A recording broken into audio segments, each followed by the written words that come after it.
Noble, thanks very much for joining me this afternoon. It's been a couple of weeks now since the CPA published its autumn scenarios. What were the headlines? Well, thanks for inviting me here to have a chat about our scenarios.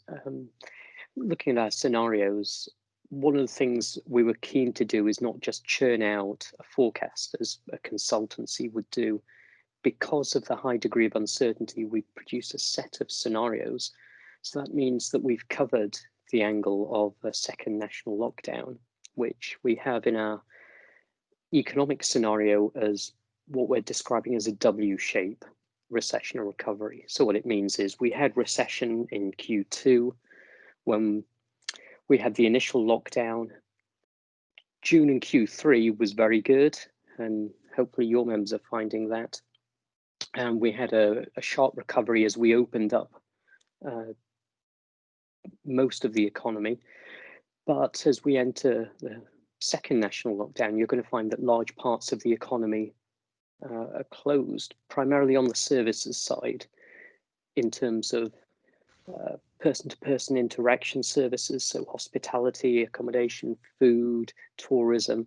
So what we find is a second dip in the economy in this final quarter of the year, but compared with the second quarter, it's very different. This second dip isn't as harsh, and it's not as harsh because it doesn't affect manufacturing. It doesn't affect construction. It's very much focused on that services angle. So we have a W-shaped recession and recovery, dip in the second quarter, dip in the final quarter, and then sharp recovery going into the new year. Once you look at construction, what you see is a similar trend in that June and the third quarter of the year, we had sharp recovery, particularly in house building, in housing refurb, and you've got high activity levels there on major infrastructure projects as well. Looking forward, we're still anticipating that housing is going to remain relatively buoyant up until at least March. What we are slightly concerned about is that we don't have visibility after March. March is when you have the stamp duty holiday finishing. March is when you have Help to Buy finishing. And it's worth noting that 40% of house builder sales are under Help to Buy. So we are slightly concerned about that cliff edge. We're still anticipating refurb to go relatively well over the next 6 to 12 months. You're in a situation where the furlough scheme has meant that we've kept unemployment from rising, and that's been absolutely vital. Once people are kept employed, you still have consumer confidence there. Consumers have been spending, and they actually have a bit more money because they've not been spending as much in-store retail, not been spending as much on holidays. Quite a few people who've been working from home actually have a reduction in costs as well because they're not spending so much commuting.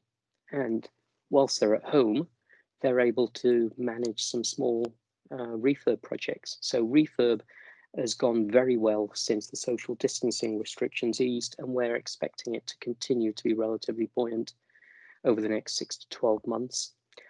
And then key areas of growth, you're looking at infrastructure as well. And whenever I talk about infrastructure, most people switch off because they think, well, I'm not making rail tracks and I'm not making ballast or concrete for station platforms, so why should I care about infrastructure? I'm not building nuclear power stations.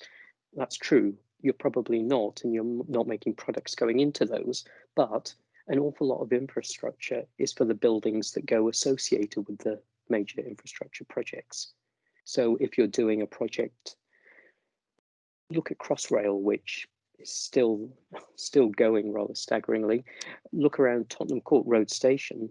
There was a £400 million commercial tower that went alongside the station.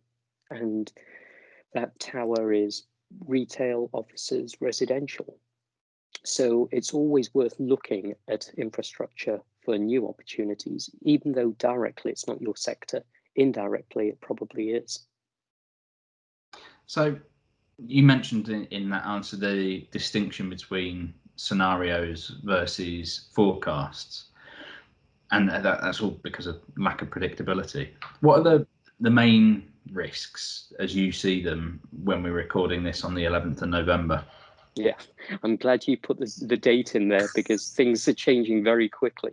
I suppose the key risks are the second national lockdown.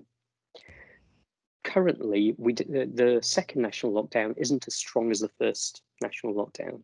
If you remember back to the 23rd of March, construction shut down, manufacturing shut down, the builders merchants shut down immediately, and gradually there was a reopening, but initially they all shut down. This time, construction and manufacturing and builders merchants are being encouraged to stay open by government. If things deteriorate further, we could end up in a stronger lockdown where schools close, universities close, and construction closes. Now, that's on the pessimistic side. If we look on the optimistic side, in recent days, the focus has been very much on a potential vaccine.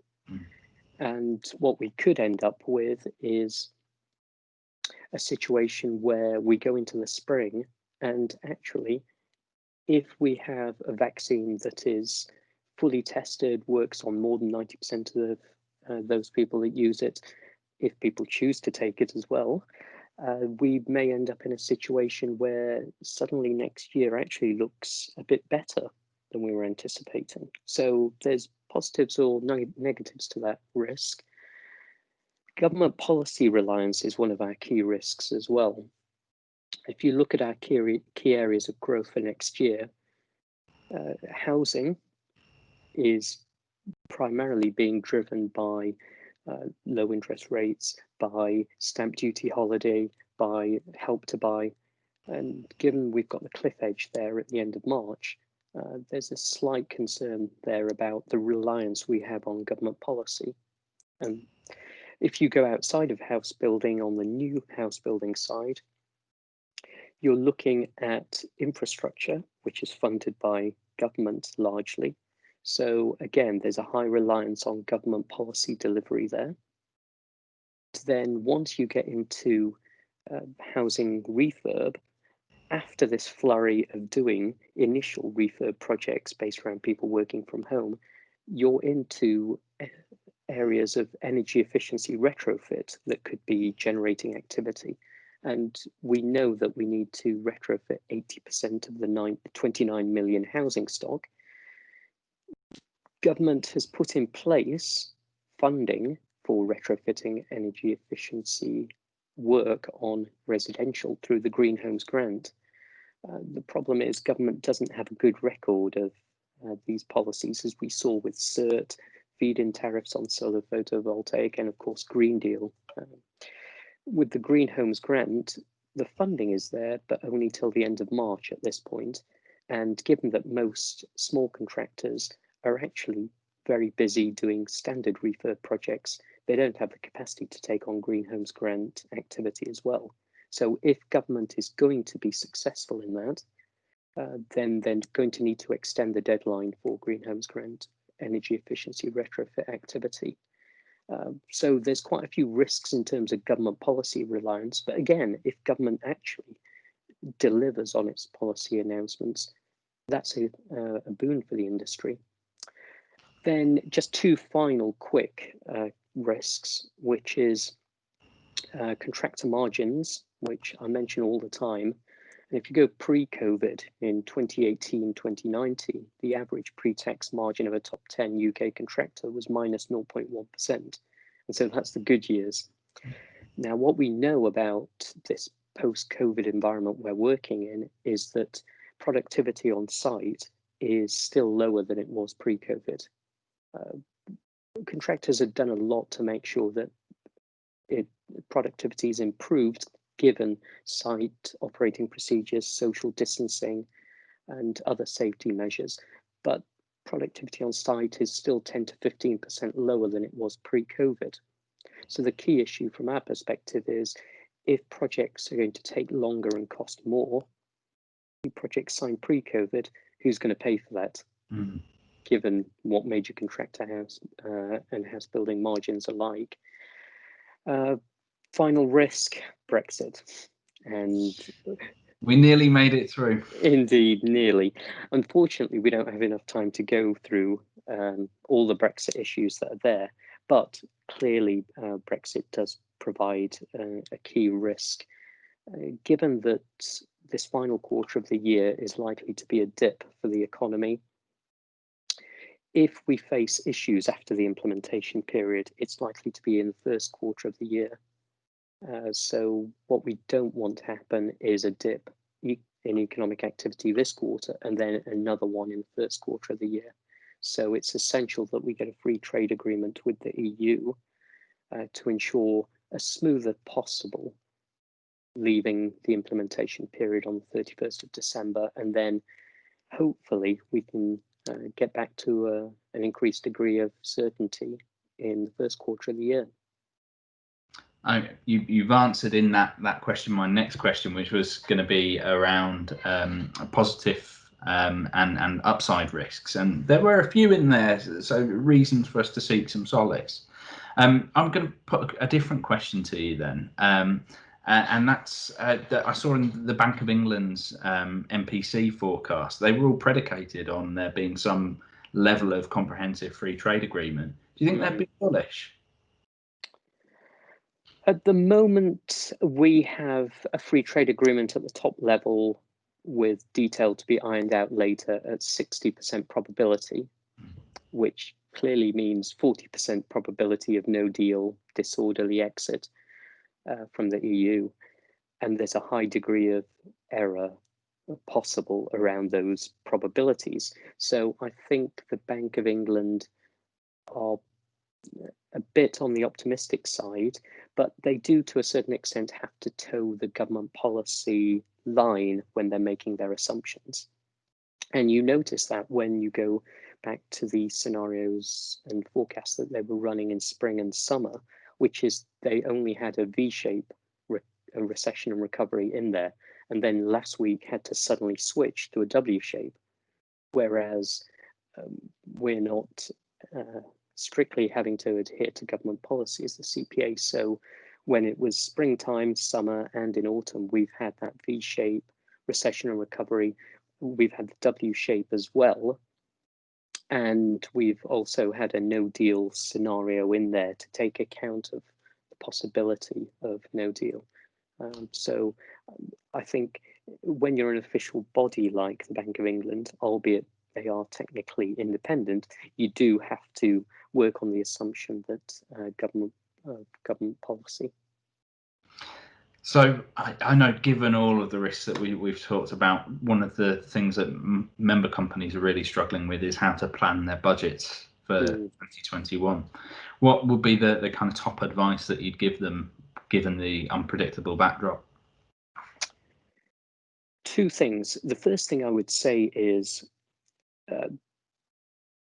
if you're able to sustain yourself as a business this year and early into next year, you will pretty much be prepared for anything that comes, because this is the highest extent of uncertainty, certainly in my time of doing construction and economic research, which is more than 20 years now.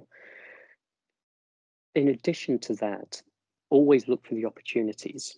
And this is something I had to talk to companies about in 2008 and 2009 during the financial crisis, which is look for the sectors that are doing well. And also, even within the sectors that aren't doing so well, have a look at for the niche areas where there are opportunities. So looking forward, I think we can certainly say that government is very strong on trying to push infrastructure, house building,